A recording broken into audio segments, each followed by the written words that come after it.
today? Well, one of the things they told me was that he was at the house one night, and he would talk, and he started laughing. He said, "Aaron, what do you think women's liberation was about?"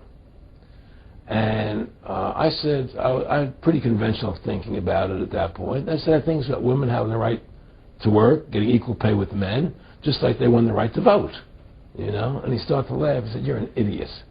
And I said, "Why am I an idiot?" He said, let me tell you what that was about. We, the Rockefellers, funded that. We funded Women's Lib, you know? And we're the ones who got all over the newspapers and television, the Rockefeller Foundation. He says, "And you want to know why?" He said, "There were two primary reasons." And they were, one reason was we couldn't tax half the population before Women's Lib.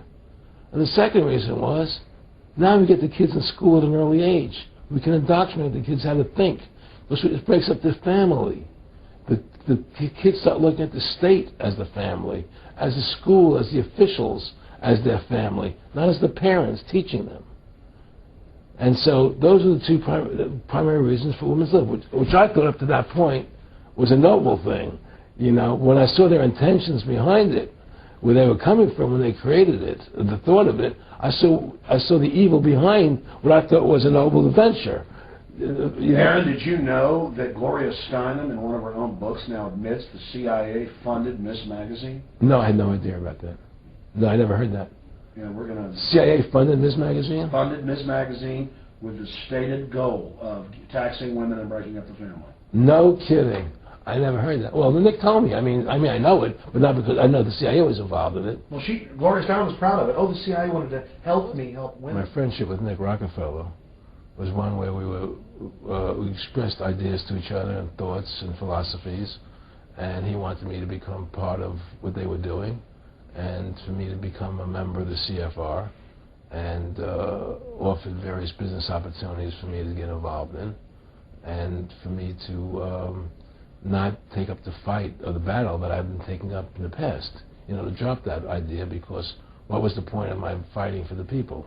I was a guy who was very successful in the movie business, and I saw the truth of what was happening. I tried to express it to the people, and rather than having me express it to the people, they wanted me to join their side because I was a mover and a shaker, and rather than me opposing them, to join them.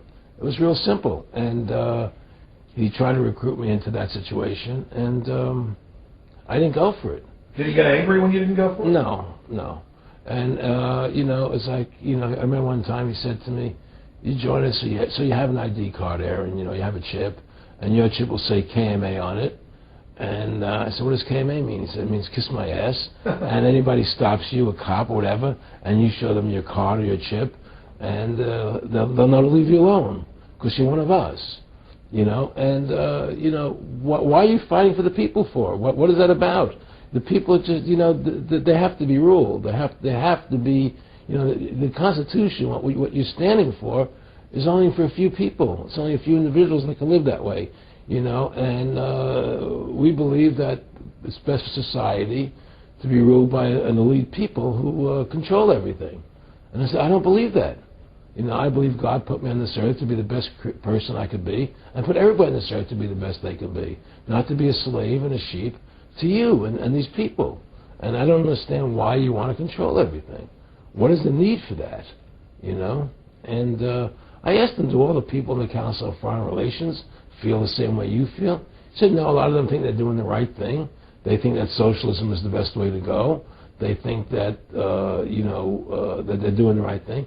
But the people at the top, they all know the truth of what's happening, and that's what it is. So it's compartmentalized within the elite structure as well? Of course it is. Of course it is. I mean, all the people that are in the CFR, was that 2,000-3,000 people have to go to, like, Dan Rather. They don't know what's going on. They join the CFR because it's prestigious. They think it's good for business, it's good for this. You know, they don't know what's really happening. You know, the evil that comes out of it, that's emanating out of it, you know, and to me, you know, the biggest evil is what's happening right now, because what happened on 9/11 is a phony, you know, and we've never learned the truth about 9/11. That's the question I wanted to follow up on. He tells you 11 months before there's going to be an event, all this is going to happen. What did you think on the morning of 9/11? Where were you, and did you think about Nick Rockefeller and what he had told you when you saw those towers fall? No, I was actually in Tahiti when 9/11 happened, and I got a call from my son, and my son said the Twin Towers, they were just attacked and they were falling down or something. So what are you talking? I was in Tahiti, I was asleep, and he says, yeah, they were hit by a plane, da da da. And so where I lived, where I was in Tahiti, there was no television, so I had to run the other side of the island to a hotel where they had, and it was all on television, you know, and that's when I first saw the stuff on TV about it. And I didn't immediately equate it to Nick, you know, but when I realized that we were going to go into Afghanistan, Iraq, and as that developed, I realized what it was. I mean, Nick and I discussed many things. One of the things we discussed, what he brought up in conversation, was reducing world population, and felt that there were too many people in the world. In a way, I agree, there are too many people in the world, but I don't think I have the authority to say who's going to die and who's not going to die, you know. But they felt that they wanted to reduce world population, and he felt that it's reduced by half.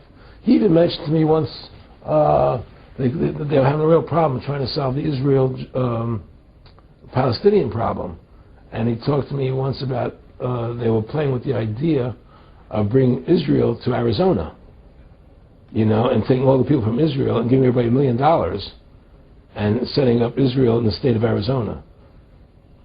Unbelievable.